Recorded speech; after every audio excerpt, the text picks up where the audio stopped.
Hello दोस्तों, नमस्कार। मैं प्रताप सिंह रावत आपके सामने एक नई वीडियो की क्लिप्स के साथ मैं दोबारा प्रस्तुत हूँ। आज मैं अपने गांव न्यानगढ़ पट्टी कंडारसियों उत्तराखंड के पौड़ी गढ़वाल ज़िले में जो स्थित है वहाँ से सुंदर सुंदर सी वीडियो क्लिप्स भेज रहा हूँ। हमारे गांव में बहुत ही हरियाली है, बांज बुरांस का जंगल है, सीढ़ी नुमा खेत हैं, काफल के पेड़ हैं और सुंदर सुंदर सी आपको तस्वीरें पेश करेंगे। और साथ में जो हमने गीता ज्ञान की चर्चा की उसके बारे में भी आपको बताएंगे। वीडियो में तो आप सुन ही लेंगे, फिर मैं उसको सम अप लास्ट में करूँगा। गांव के बच्चे, बूढ़े, चाचा चाची, नई बहुएं और दीदी भुल्ली सब कि आप खुद ही तस्वीर देख सकते हैं। गांव वाले तो पहचान ही जाएंगे, बाकी लोग भी पहचानने की कोशिश करें जिनके भी रिलेटिव्स हैं, नाते रिश्ते में जो लोग हैं और गांव से उनका नाता है। और उस नाते को इस वीडियो के माध्यम से सजीव रखिए, सुरक्षित रखिए, संरक्षित रखिए, अपने गांव की याद को ताज़ा रखिए। इसी के साथ आप वीडियो को एंजॉय करते रहिए। धन्यवाद। जय हिंद। चीरो भयानक जंगल, रोड, खालूधार और सामने पर मूड़ियो बाटू डूंगरी खुणी और माथियो बाटू नौगो गोदा छोया बुंखा रोई कैंचा ढूंढा पिठुंडी डबरू खा। मेरा सब कुछ तू, डगमग रस्तों पे कदम जब डगमग हो, थामे आके हाथ तू ही रे। मेरा बाबा भोला शंभू रे, मेरा बाबा भोला शंभू रे।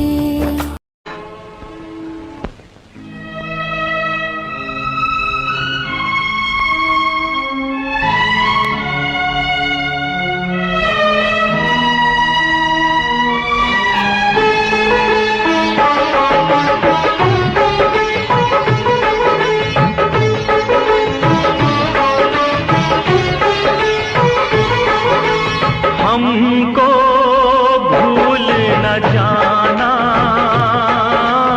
हमको भूल न जाना, परदेसी लौट के आना, परदेसी लौट के आना। हमको भूल न जाना, हमको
तेरे लिए आंखें लाऊंगा,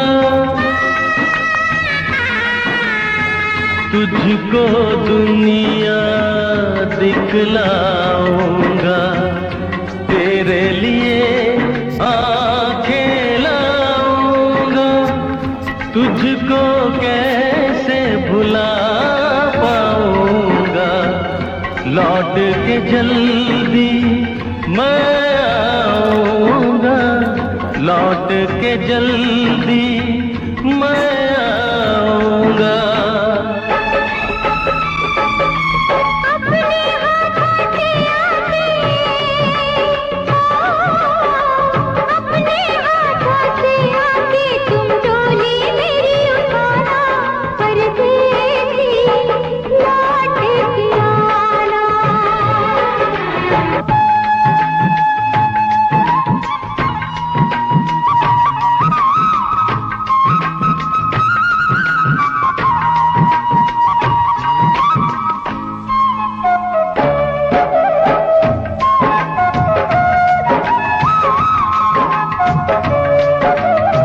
आज हम यहाँ पे जो इकट्ठे हुए हैं, लक्ष्य है इस जीवन का, वो क्या है?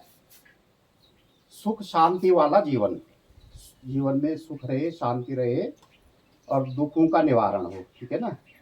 तो इसके बारे में हमें जिंदगी में निरंतर खुशियां ही खुशियां चाहिए, या कभी खुशी कभी गम चलेगा?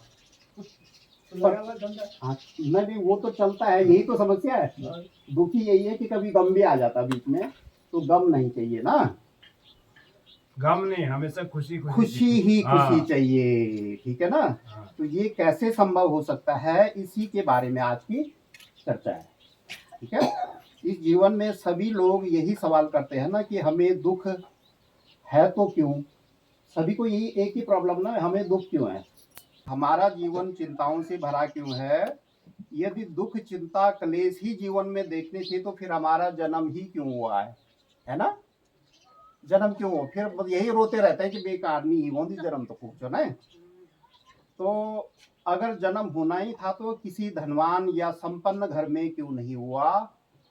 हमारे माता पिता, भाई बहन या अन्य रिश्तेदार और हम और अन्य लोग हमसे रूठे रूठे नाराज से क्यों रहते हैं? इसका भी जवाब मिलेगा आगे। हमें आपस में प्यार प्रेम क्यों नहीं हो पाता है? मेरी पत्नी या पति या माता पिता या सास ससुर या बच्चे मेरे साथ वैसा क्यों नहीं रह पाते हैं जैसा हम चाहते हैं, है ना? मैं इतना बीमार क्यों रहता हूँ? मेरा पति शराब क्यों पीता है? सभी करते हैं, एक दूसरे का सभी करते हैं, दोष किसी को नहीं देना है। ये यही तो सभी की जिंदगी के साथ है, ये किसी मेरी तेरी या उनकी जिंदगी के साथ नहीं, ये सब के साथ यही है। ये ऐसे ही सवाल आते हैं तभी तो दुखी होते हैं हम। ये सवाल क्यों आते हैं इसके बारे में चर्चा करेंगे दीदी आज, है ना? मेरे घर में बीमार बच्चे का जन्म क्यों हुआ? इस बच्चे का कसूर क्या था, है ना, कि जो बीमार हुआ, बीमार पैदा हुआ? मेरे बहुत सारे और भी सवाल मन में रहते हैं, लेकिन आज तक कोई सटीक जवाब क्यों नहीं मिला? अर्थात इन दुख भरे सवालों के कारण हमेशा मन में शंका, संदेह, दुविधा, द्वंद्व बने रहते हैं, है ना? यही सवाल तो हमारे मन में जो है उथल पुथल करते हैं। जन्म से लेकर मृत्यु तक यही सिलसिला चलता रहता है। मन इन्हीं सवालों के भारी बोझ में दबा हुआ रहता है, जिससे मन में उदासी, चिड़चिड़ापन, चिंता, भय, तनाव, गुस्सा भर जाता है। हमारा किसी काम में मन नहीं लगता और हम कोई भी काम मन लगाकर नहीं कर पाते हैं। ऐसी ही स्थिति स्वयं योगेश्वर भगवान श्री कृष्ण की भी हो गई थी। जब महाभारत युद्ध की तैयारी हो गई थी और अर्जुन दुविधा में पड़ गए और कौरवों ने पांडवों को कितने दुख, यातनाएं, अनादर और देश निकाला तक दे दिया, अभिमन्यु को फंसाकर मार दिया, द्रौपदी का चीर हरण कर दिया। एक तो ये समस्या है ना, अर्जुन की ये समस्या कि हम पांडवों के साथ कौरवों ने कितना बड़ा अत्याचार किया, हमारी भाभी का चीर हरण कर दिया, हमारे बेटे को लाक्षागृह में मार दिया, हमें जो है एक गांव देने के लिए भी तैयार नहीं है, पूरे राजपाट में एक गांव देने के लिए भी तैयार नहीं है, हमारा जो है वनवास कर दिया। तो एक तरफ तो उनका ये गुस्सा था और दूसरी तरफ युद्ध वो लड़ना नहीं चाहता है, क्योंकि उनके सामने कौन है, पितामह भीष्म है, उनके दादाजी, जिन्होंने शादी नहीं करी ना, गंगा पुत्र भीष्म कहलाए जो, है ना। एक वो थे, उनके सामने उनके गुरु द्रोणाचार्य थे, और उनके सामने बाकी उनके भाई थे, तो थे चाचा ताऊ के लड़के, ताऊ जी के लड़के थे ना, जो दुर्योधन था, दुशासन था, और कर्ण तो उनका सगा भाई था। तो उसको भी जो है मारने के लिए युद्ध लड़ना था। अर्जुन को दुविधा हो गई कि एक तरफ हमारे ऊपर अत्याचार है, लेकिन इतना भी अत्याचार क्या है कि हम इनको मार ही दें, क्योंकि उसमें तो मरने मारने की बात थी, है ना। तब भगवान भी जो है उन्होंने कृष्ण अर्जुन को कहा कि ये दुविधा में मत पड़ो, वो लोग अधर्मी हैं, उन्होंने अधर्म का साथ दिया है, उन्होंने जो भी काम करे हैं वो अधर्म है, वो तुम्हारा जो है नुकसान उन्होंने किया है। तो अधर्म, और तुम अगर युद्ध नहीं लड़ोगे तो तुम भी एक तरह से अधर्म का साथ दोगे, है ना। तो ये कौरव पांडवों का युद्ध है, एक तरह से प्रतीकात्मक है। प्रतीकात्मक मतलब इसको अगर कहानी मान ली जाए तो हमारे मन में भी तो ऐसे ही सवाल उठते हैं कि मुझे करना तो ये है, लेकिन करना ये पड़ रहा है ना। कई बार जो है बच्चा बीमार हो जाता है, उसके फोड़ा फुंसी हो जाता है, तो उसका जो ऑपरेशन करना होता है ना, तभी तो ठीक होगा, है ना। बच्चे का ऑपरेशन करेंगे तब ठीक होगा। तो वो उसी से हमें दर्द वगैरह हो जाता है कि कैसे होगा, पता नहीं क्या होगा क्या नहीं होगा, है ना। तो वो भी हमारी दुविधा बन जाती है। और ऐसी जो है हमारी जीवन में कई ऐसी समस्याएं आ जाती हैं जो कि जिनके लिए करने के लिए हमें जो है कई बार ये सोचना पड़ता है कि करूं या ना करूं। तो ये सारी जो हमारे अंदर भी एक महाभारत युद्ध चल रहा है, हमारे विचारों का युद्ध चल रहा है। तो इन विचारों के युद्ध में जो है हमने क्या करना और क्या नहीं करना, वो भगवान ने अर्जुन को जो है 18 अध्याय में और 700 श्लोक में गीता ज्ञान के रूप में सुनाया उसको। तुमने धर्म का साथ देना है ना, और इसी में तुम्हारा भला है ना। और तुम ये जो तुम्हारे अंदर चिंताएं, भय, तनाव, दुविधा, गुस्सा, अहंकार वगैरह वगैरह जो आ रहा है ना, अपने भाइयों के प्रति, अपने गुरुओं के प्रति प्रेम आ रहा है कि भाई वो उनको कैसे मारा जाए, तो ये सब जो है तुम सब कुछ जो है ना मेरे ऊपर छोड़ दो। ये सब छोड़ करके और मेरे शरण में आ जाओ। मेरे शरण में आने से ही तुम्हारा उद्धार है, तुम्हारे पापों का तभी भस्म होंगे और तुम्हें मोक्ष तभी मिल पाएगा, और धर्म की जो है जो रक्षा है तभी हो पाएगी। तब जो है अर्जुन को ये समझ आता है कि भैया हम तो तुम्हारे साथ में पढ़ते लिखते हैं, मतलब रहते हैं, खेल करते हैं, तुम तो मेरे मामा के लड़के हो ना कृष्ण को, और तुम तो ग्वाला हो, कभी कन्हैया बोलते हैं, तो तुम ये मैं कैसे मान लूं तुम्हारी बात, तो तुम हो कौन, असली कौन हो तुम। तो तब कृष्ण ने बोला कि हे अर्जुन, जो तुम अपने आप को और अपने संबंधियों को सोच रहे हो ना, तुम वो नहीं हो असल, और जो तुम मुझे सोच रहे हो मैं वो नहीं हूँ। तो उन्होंने पूछा कि भाई फिर तुम हो कौन। तब उन्होंने जो है बोला कि मुझे जानने के लिए तुम्हें अपनी जो ज्ञान की तीसरी आंख है ना, त्रिनेत्र, तीसरा नेत्र है, वो ज्ञान का तीसरा नेत्र है, वो तुम्हें पहले प्राप्त करना होगा। तो अर्जुन ने कहा कि वो कैसे करें, तो वो कहता है मैं अभी योग लगाता हूँ, और योग के उन्होंने फिर भगवान से योग लगाया। कौन से भगवान से? शिव भगवान से, है ना, योग लगाया श्री कृष्ण जी ने। तो योग लगा के उनको जो है वो जो शक्ति दी, तीसरी आंख की शक्ति जो है वो अर्जुन को दी। फिर अर्जुन ने उस ज्ञान की आंख से पूरा विराट रूप देखा कृष्ण भगवान का, है ना। जो तो वो जो विराट रूप की जो चर्चा है उसका विवरण जो है वो फिर संजय जो धृतराष्ट्र जी का वो है, धृतराष्ट्र है ना, अर्जुन का ताऊ जी जो था, जो कौरवों का पिता था, उसको उन्होंने जो है धृतराष्ट्र को सुनाया, क्योंकि वो तो अंधा था। उन्होंने सुनाया कि जो भगवान का जो रूप है वो है तो एक प्रकाश बिंदु जैसे, लेकिन उनका जो तेज है, उनकी जो गर्मी है, उनकी जो ऊष्मा है, उनकी जो ऊर्जा है 1000 सूर्यों से भी ज्यादा तेज है। अब देखो सूर्य के निकट जाते ही है ना भस्म हो जाती चीजें, तो भगवान का जो तेज है उनसे भी 1000 सूर्यों से भी ज्यादा बढ़कर है। और भगवान की जो ताकत है वो हजारों हाथियों से भी बढ़कर है, लेकिन उनके जो अंदर जो शांति है, आनंद, प्रेम भाव है, वो सागरों के समान है। वो कभी गुस्सा नहीं होते, वो किसी की जो है बुराई नहीं चाहते हैं। ऐसे भगवान है, वो सबका कल्याण करते हैं। लेकिन उनका विराट रूप ये है, अर्जुन ने वो विराट रूप देखा तो तब उन्होंने नमन किया कि जो है आज तक तो मैं तुम्हें ग्वाला कहता था, कन्हैया कहता था, मामा का लड़का समझता था, लेकिन आज मैं आपका जो है असली रूप जान गया हूँ, इसलिए जो है अब मैं आपका कहना मानूंगा। तो तब उसके बाद कृष्ण ने कहा कि ठीक है, आप धनुष उठाओ। तो तब उसके बाद उन्होंने वो युद्ध लड़ा। तो गीता ज्ञान है, जिसको श्रीमद् भगवत गीता कहते हैं ना, वो गीता ज्ञान जो है वो उसकी चर्चा इस में होती है। उसकी चर्चा ये जो प्रजापिता ब्रह्मा कुमारी ईश्वरीय विश्वविद्यालय में होती है, इसकी चर्चा होती है। वहां पर जो है बहुत बड़े बड़े संत, मंडलेश्वर, महामंडलेश्वर और शंकराचार्य जो है, हम हिंदुओं के जो भगवान वो है ना, सबसे बड़े धर्मगुरु है। भगवान के बाद कौन होते हैं? शंकराचार्य होते हैं। वो हमारे भगवान के बाद जो है सबसे बड़े देवता है आज के डेट में, है ना।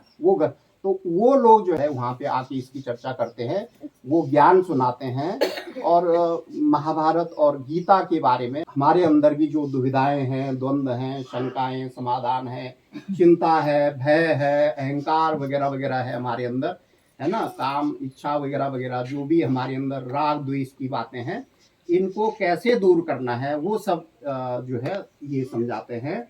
और इसमें भगवान ने ये भी बोला कि जब ये जो तुम्हारे लड़ रहे हैं ना, इनको तुम जो समझ रहे हो ना वो नहीं है, वो क्या है, तुम इस शरीर को समझ रहे हो, अपने आप को। असल में तो जब ये शरीर बूढ़ा हो जाता है या दुर्घटना से या बीमारी से जो है शरीर जो है खत्म हो जाता है, तो ये जो शरीर के अंदर जो है आत्मा या प्राण वो निकल जाती है, तो वो शरीर मरता है, बूढ़ा होता है, दुर्घटना से जो है ठीक होने लायक नहीं होता। जैसे गाड़ी को अगर मिस्त्री ठीक नहीं कर दे, उसको कबाड़ में दे देते हैं ना, तो इस शरीर को हम जो है सुहा कर देते हैं। तो इस शरीर की तो इतनी सी कहानी है ना। लेकिन जो हम हैं, हम कौन है? इस मस्तक के मध्य में एक छोटी सी ऐसी बिंदी है जिसके अंदर हमारी चेतना, जिसके अंदर हमारा जो है प्राण है, जो शक्ति है, जो हमारे, मैं हाथों से काम कर रहा हूँ तो इसी के द्वारा कर रहा हूँ जब तक आत्मा अंदर है, पैर चल रहे हैं तो इसी की वजह से हैं। तो जब तक ये अंदर है, कहते हैं तुम वो हो, क्योंकि ये शरीर छोड़ के तुम्हारा तुरंत दूसरे घर में जन्म हो जाएगा। और ये जन्म तब तक लेना पड़ेगा जब तक तुम्हारे पूर्व जन्मों के जो पाप संस्कार हैं वो खत्म नहीं हो जाते हैं। हमें इस जन्म में दुख इसलिए मिलता है कि हमारे पूर्व जन्मों के या आज तक के हमने जो भी गलत काम किए हैं, किसी के बारे में बुरा सोचा, किसी को बुरा बोला या किसी का बुरा किया, है ना, सोचा, बोला या किया, है ना। इसलिए कहते हैं अगर सोचना है तो अच्छा सोचो, भलाई का सोचो, है ना, कल्याणकारी सोचो।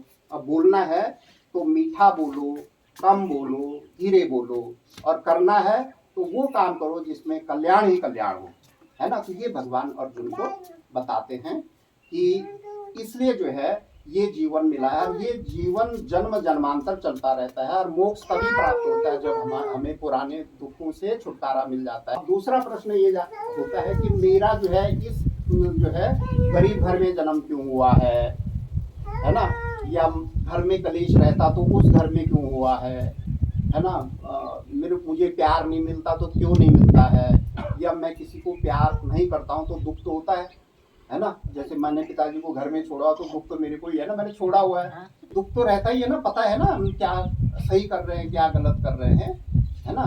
तो ये बातें जो है, इन्हीं बातों के लिए हमें बार बार जन्म लेना पड़ता है। एक बार क्या हुआ, जो स्वामी परमहंस जी महाराज थे ना, वो काली के बहुत बड़े भक्त थे और काली उनको साक्षात्कार देती थी और उनके हो गया फोड़ा, जो जिसको आजकल कैंसर कहते हैं।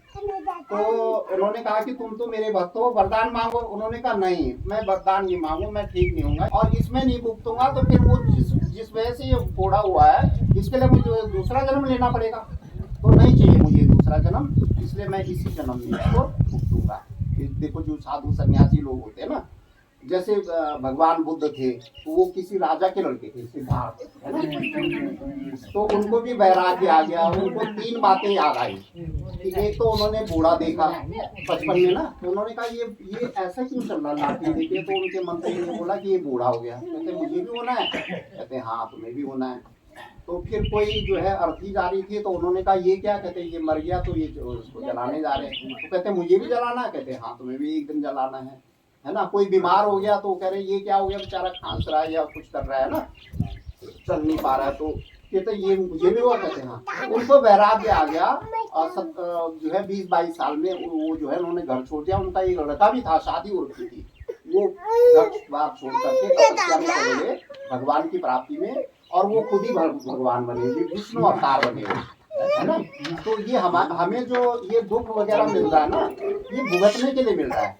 और जो हमारा परिवार में जो है जो भी हमारे सदस्य मिले हुए ना, कोई भाई चाचा वगैरह, तो इनसे हमारा हिसाब किताब पुराने जन्मों का देना पड़ रहा है।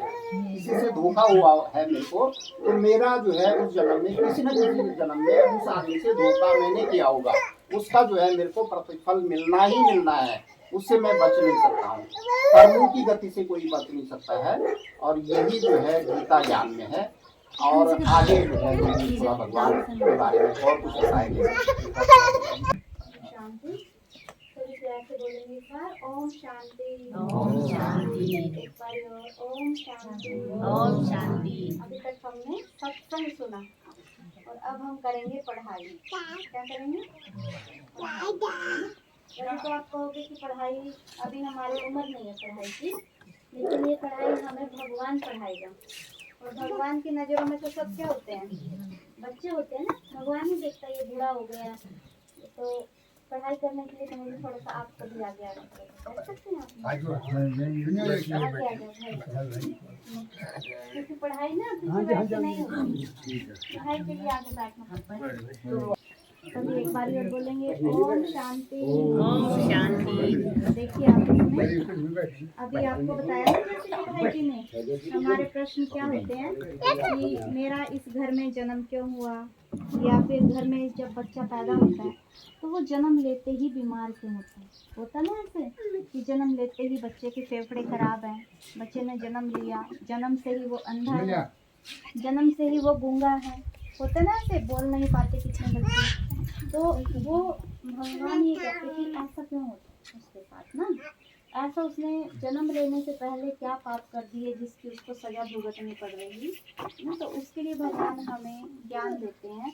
सबसे पहले वो ज्ञान देते हैं हमें आत्मा का, है ना। ये पढ़ाई जो है, आपने अगर कभी श्रीमद् भगवत गीता के बारे में सुना है तो भगवान ने अर्जुन को पहले अध्याय से लेकर और 18वें अध्याय तक, सभी जितने भी 18 अध्याय है ना, सब में उसने आत्मा और परमात्मा का परिचय दिया। और भगवान ने ये कहा कि हे अर्जुन, जो तेरा मोह है ना, ये तेरा सबसे बड़ा दुश्मन है। क्योंकि अर्जुन क्या बोल रहा था, मैं युद्ध नहीं करूँगा। पहले तो उसके मन में उत्सुकता हुई कि कौरवों ने हमारा सब कुछ छीन लिया, जो उनकी पत्नी थी द्रौपदी उसका चीर हरण किया, तो हम कौरवों से बदला जरूर लेंगे, उन्होंने सोचा ना। लेकिन जैसे ही अर्जुन युद्ध के मैदान में गया तो उसने क्या कहा कि मैं युद्ध नहीं करूँगा, ऐसे बोला ना उसने। तो भगवान ने उसको समझाया कि युद्ध तो तेरे को करना ही पड़ेगा। लेकिन भगवान ने, आप गीता को उठा के देखो, महाभारत में सुनो, भगवान ने कभी नहीं कहा कि हे अर्जुन, जो दुर्योधन है वो तेरा दुश्मन है। सुनिए आपने भागवत भाई जी कभी, या टीवी पे, फोन पे, या गांव में होती है, भगवान ने कभी नहीं कहा हे अर्जुन दुर्योधन तेरा दुश्मन है, हे अर्जुन दुशासन तेरी पत्नी को खींच के लेके आया तो दुशासन को मार दे। गीता में भगवान ने ऐसा नहीं कहा। भगवान ने नहीं कहा कि भीष्म पितामह ने तुम्हारे दादा होके भी तुम्हारे साथ अन्याय किया तो तुम इसको मारो। भगवान ने पूरी गीता के जो 18 अध्याय हैं, उन 18 अध्यायों में भगवान ने अर्जुन को कहा, टेबल में रखो तो भगवान ने पूरी की पूरी गीता में एक यही बात कही कि हे अर्जुन, काम, क्रोध, लोभ, मोह, अहंकार, ये 5 तेरे बहुत बड़े दुश्मन हैं, इनको मार। ना भगवान ने मोह को मारने की बात कही, भगवान ने ये नहीं कहा था कि दुर्योधन को मार दे। है ना। और दुर्योधन वास्तव में कौन होता है? जो धन का दुरुपयोग करता है ना, है ना। धृतराष्ट्र ऐसा राष्ट्र है जिसमें सब चारों तरफ भ्रष्टाचार है, तो वो कौन हो गया? धृतराष्ट्र। तो भगवान हमें ये बात सिखाते हैं कि जैसे उन्होंने कहा ना, भगवान ने अर्जुन को कहा कि हे अर्जुन, ये जो तेरे सामने खड़े हैं ये मरे पड़े हैं, है ना। तो इनको नहीं मार रहा, ये पहले से ही मरे पड़े हैं। और अगर तू इनको मारता भी है तो ये तेरे मारने से नहीं, है ना, क्योंकि ये क्या है? तो इस चित्र में आप सभी देखिए, ये हड्डी मांस का पुतला दिखाया गया है ना।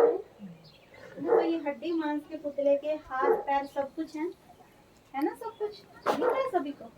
क्या ये चल फिर सकता? चल सकता है? हाँ या ना? कुछ तो नहीं चल सकता। क्यों नहीं चल सकता ये?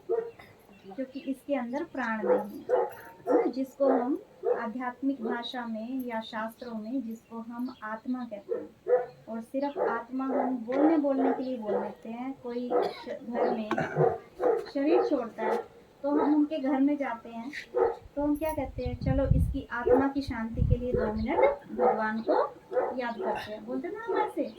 तो आत्मा की शांति के लिए हम सब कुछ करते हैं, लेकिन हम आत्मा को जानते नहीं कि वो आत्मा है क्या चीज।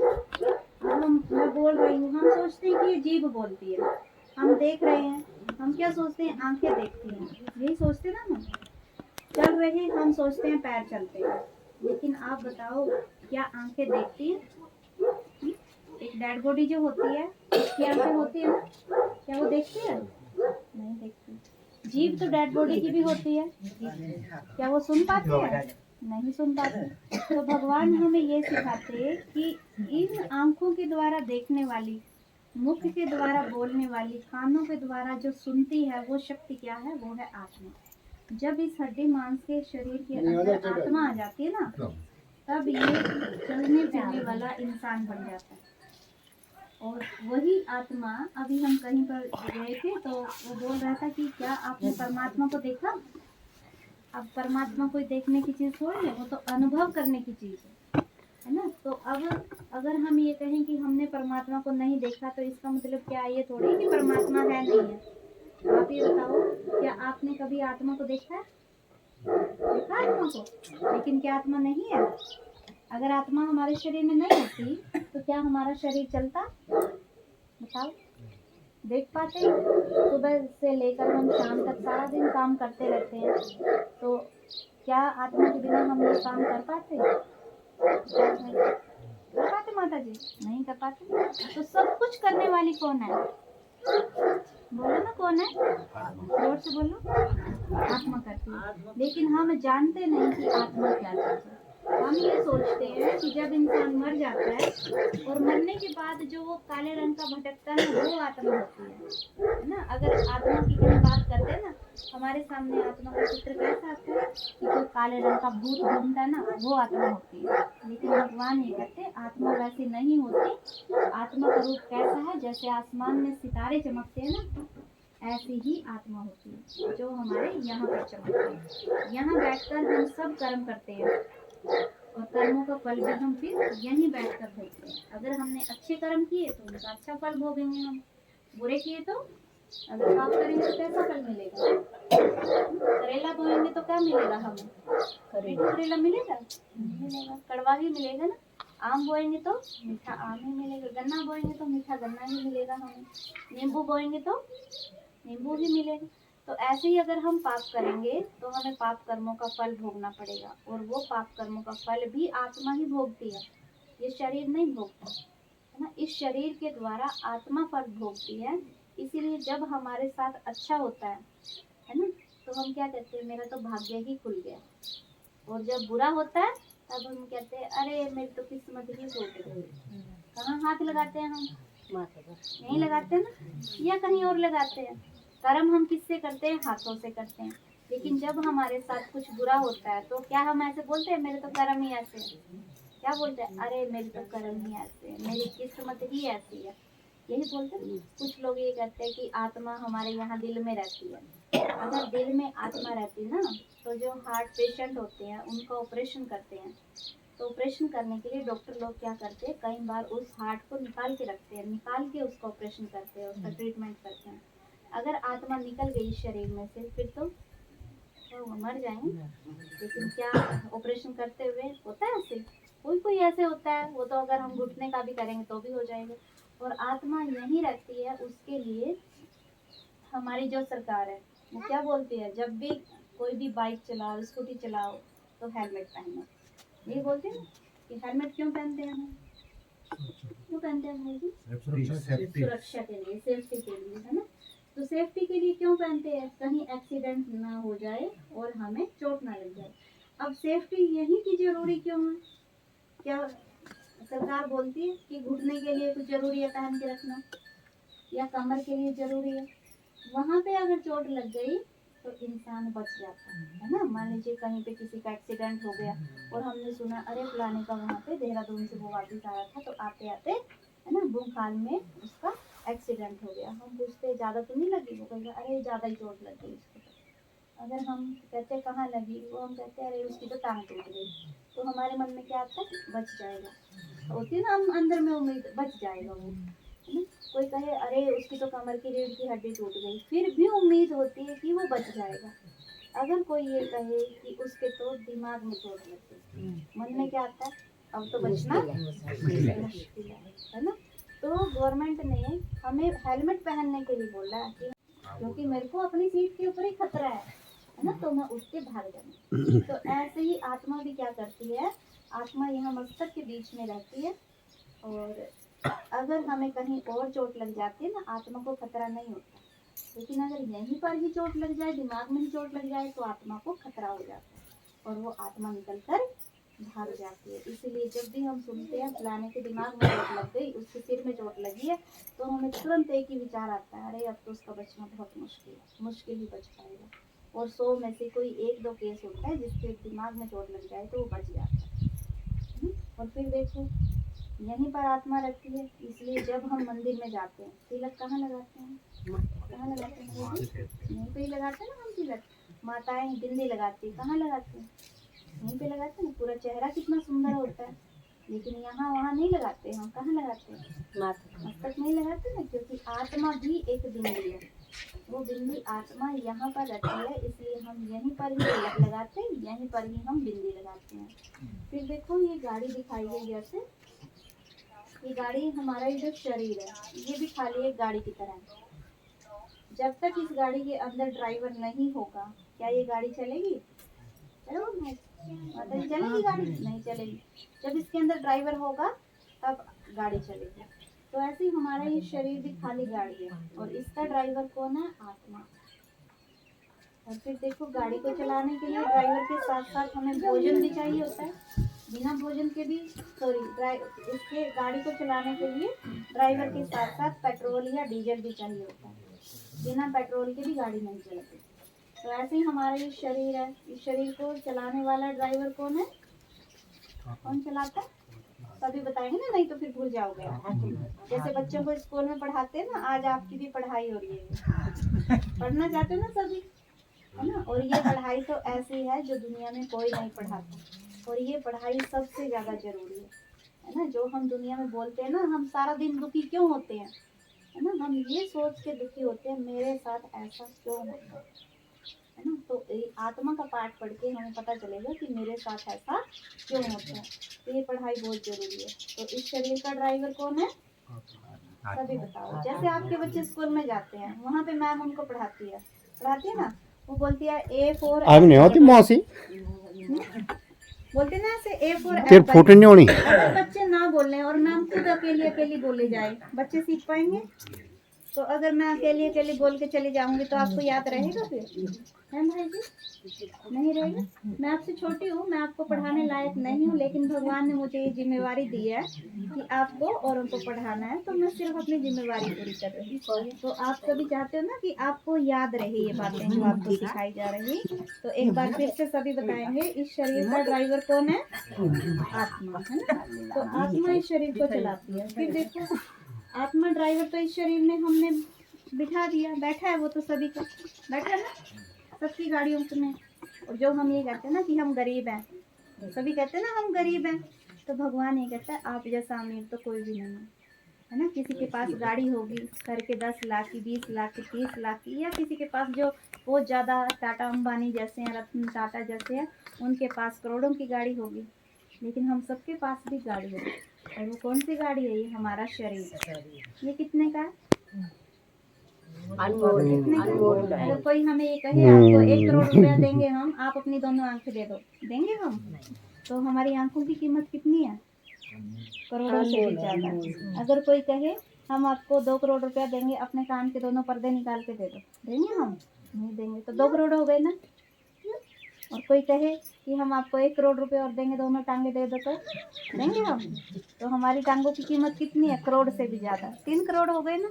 और एक एक अंग की कोई हमें कहे अपना हार्ट निकाल के दे दो आप, आपको हम 10 करोड़ देंगे, देंगे भाई जी? तो 10 करोड़ का हार्ट हो गए, कितने हो गए? 13 करोड़ तो यही हो गए। और एक एक अंग की अगर हम कीमत लगाएं, पता नहीं कितने अरबों खरबों रुपया बनेंगे। तो हमारे पास कितने की गाड़ी है? अरबों खरबों की। और हमें इस गाड़ी को संभाल के रखना है, क्योंकि भगवान ने वो जो दुनिया वाली गाड़ी होती है ना भाई जी हमारे पास, वो 10 लाख की, 20 लाख की, 30 लाख की, 50 लाख की चलते हैं हम। क्या वो सही सलामत गाड़ी चला पाएगा? नहीं ना। उसको भूख लगेगी, और भूख के कारण वो कमजोरी फील करेगा, उसको वीकनेस आएगी, और वो कहीं ना कहीं गाड़ी का एक्सीडेंट है ना। तो भगवान भी हमें यही कहते हैं कि इस गाड़ी को चलाने वाला ड्राइवर आत्मा है। हम इस गाड़ी का तो ध्यान रखते हैं, 3 टाइम भोजन खिलाते हैं, लेकिन जो इसका ड्राइवर है कौन है? वो सभी बताओ कौन है? आत्मा। क्या हम कभी आत्मा को भोजन खिलाते हैं? खिलाते कभी? तो अगर आत्मा को भोजन नहीं खिलाएंगे, तो जैसे ड्राइवर को अगर हमने भोजन नहीं खिलाया, वो कमजोर हो जाएगा, बीमार हो जाएगा वो। तो और उसको गाड़ी कितने घंटे चलानी, यहाँ से दिल्ली जाने में कितने घंटे लगते हैं? कितने घंटे लगते हैं भाई? 10-11 घंटे लगेगा। 10-11 घंटे, 12 घंटे। उसने सिर्फ 12 घंटे गाड़ी को चलाना, तब भी उसको भोजन चाहिए।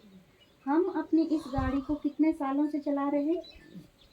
जब से हमने जन्म लिया, 40, 45, 50 साल, तब से हम इस गाड़ी को चला रहे हैं। आत्मा चला रही ना इस गाड़ी को। हमने इसको भोजन खिलाया कभी आत्मा को? नहीं खिलाया ना। आगे आ जाओ ना, यहाँ पे, वहाँ मत यहाँ आ जाओ।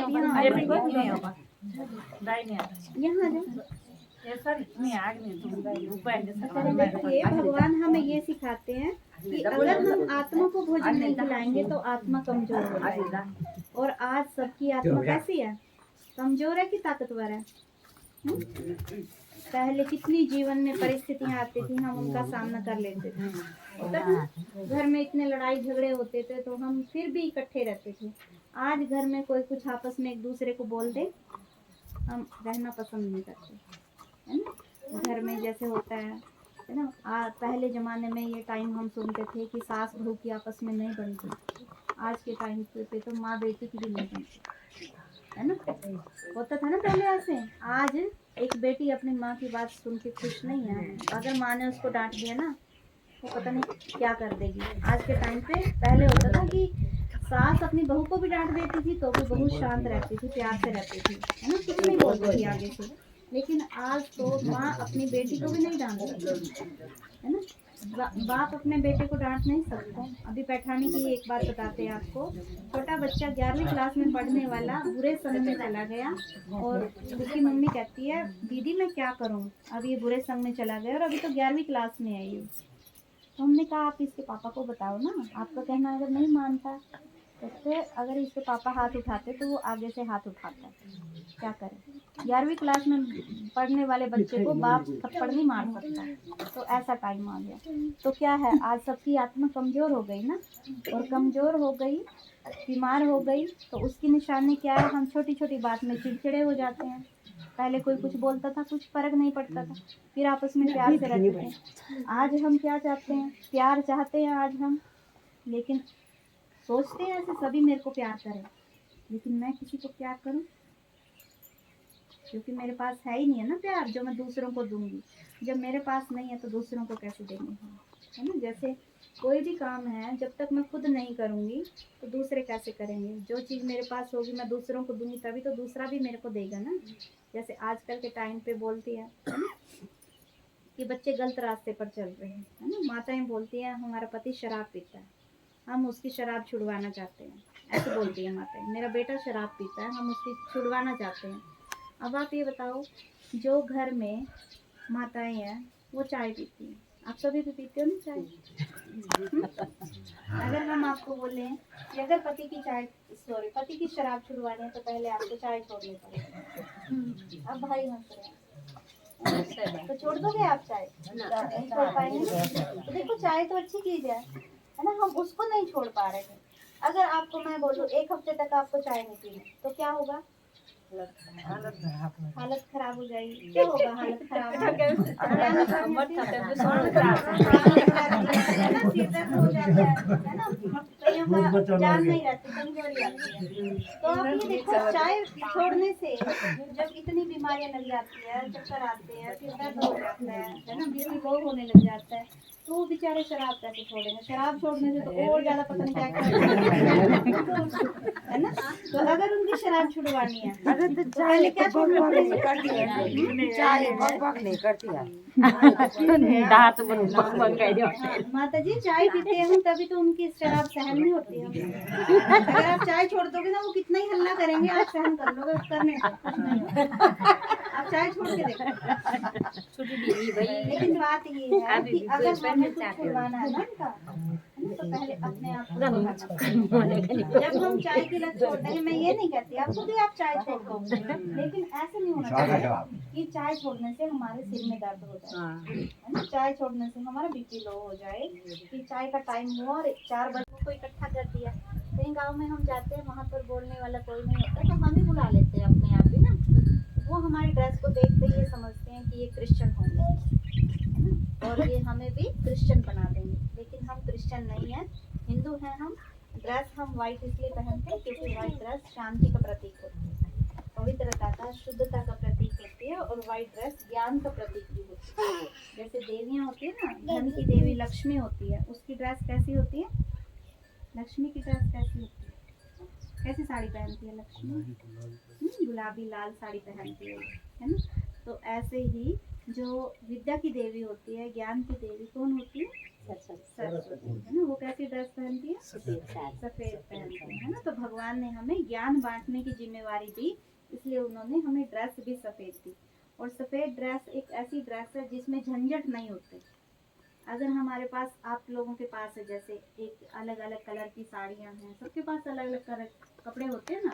अगर हमें कहीं बाहर जाना है तो हमारी अलमारी में ढेर सारे कपड़े रखे हुए होते हैं, टंगी हुई होती है आपके। आपको कहीं शादी में जाना है या दिल्ली देहरादून कहीं पे भी जाना आपको, आप अलमारी खोलोगे, आपको सोचना पड़ेगा ये पहनूं, ये पहनूं, ये पहनूं, ये पहनूं, कौन से रंग की पहनूं, है ना। सोचते हैं ना हम अपनी अलमारी खोलते हैं, वो भी सफेद, वो भी सफेद, वो भी सफेद। हमें सोचना पड़ेगा ये पहनूं कि ये नहीं ना।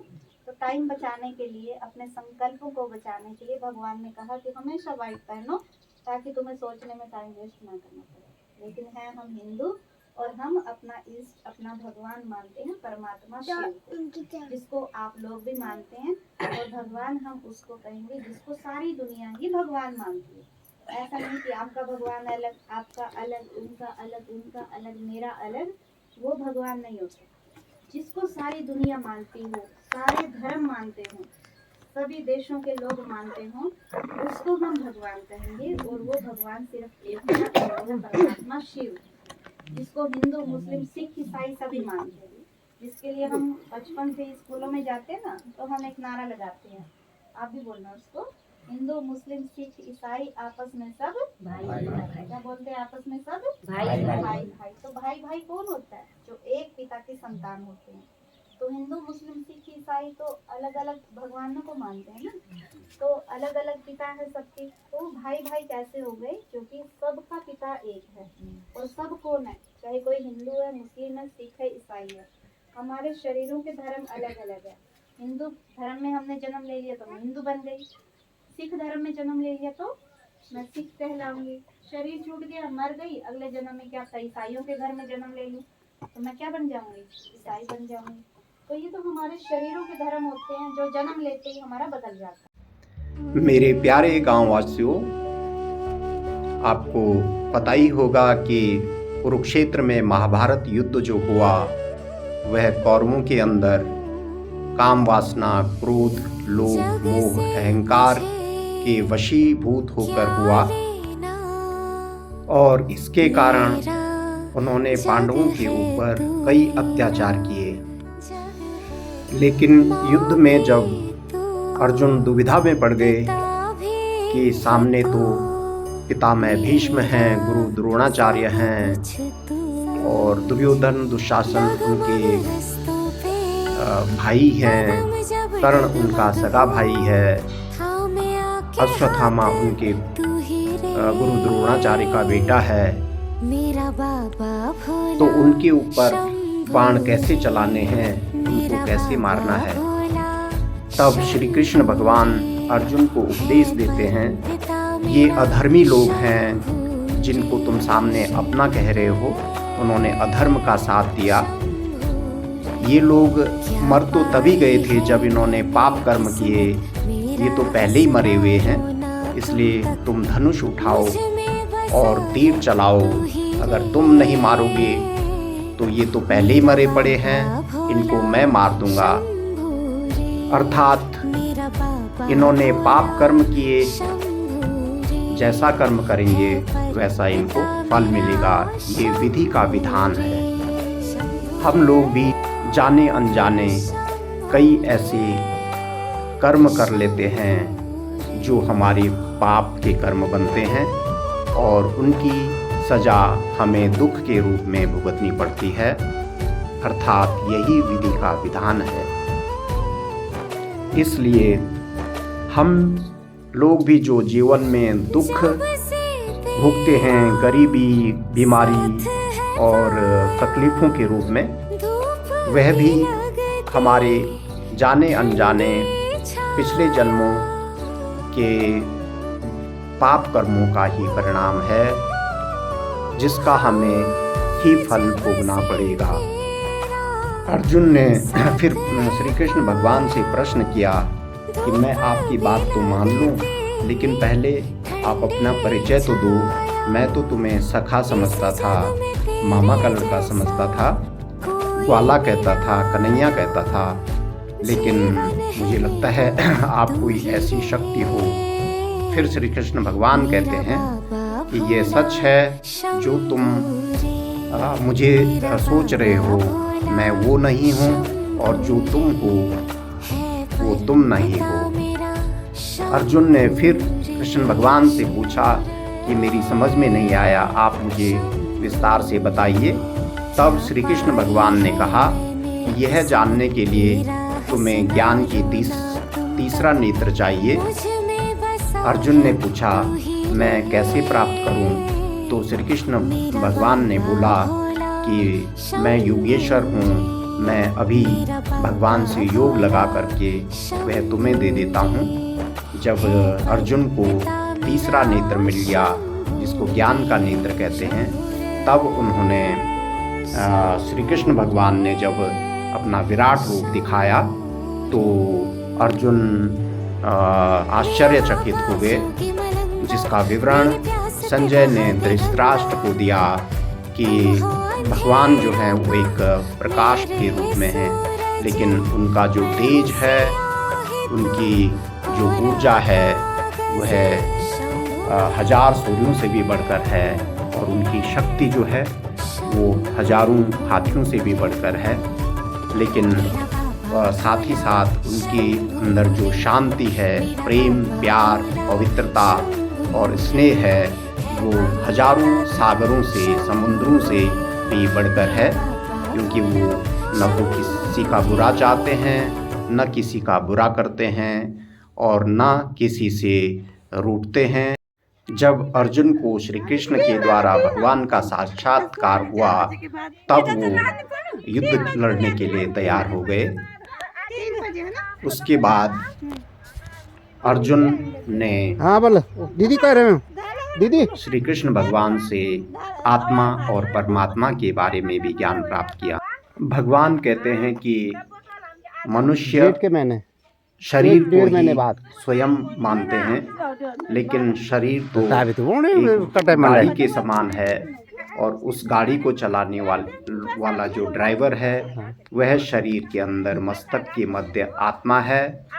बिना आत्मा के यह हाँ, शरीर कुछ भी काम इका- नहीं कर सकता है। ये जब वो यह जना शरीर अपन पुराना हो जाता है, बार बूढ़ा से। हो जाता है, मेरी चाची है। दुर्घटनाग्रस्त होकर मेरी चाची ठीक है ना, मेरी होने चाची लायक नमस्ते। नहीं रहता है, तो दी आत्मा चाची। इस शरीर को त्याग देती अब वो है देखो मेरी और दादी है। नया शरीर धारण कर लेती है। ये दादी च पिछले जन्मों ये के दादी पाप है संस्कार और आत्मा ये के साथ चाची है, जाते दो हैं, चाची हैं, ये देख जो नए मेरी शरीर चाची सुनो में मेरी। दुखों का कारण बनते हैं और पिछले जन्म में जो और क्या पुण्य कार्य किए उनसे सुख मिलते हैं। यही विधि का विधान है। जय उत्तराखंड, जय देवभूमि, जय न्याणगढ़। न्याणगढ़ गांव जिंदाबाद, न्याणगढ़ गांव जिंदाबाद, न्याणगढ़ गांव जिंदाबाद। योगेश का लॉयन जिंदाबाद, योगेश का शेर जिंदाबाद।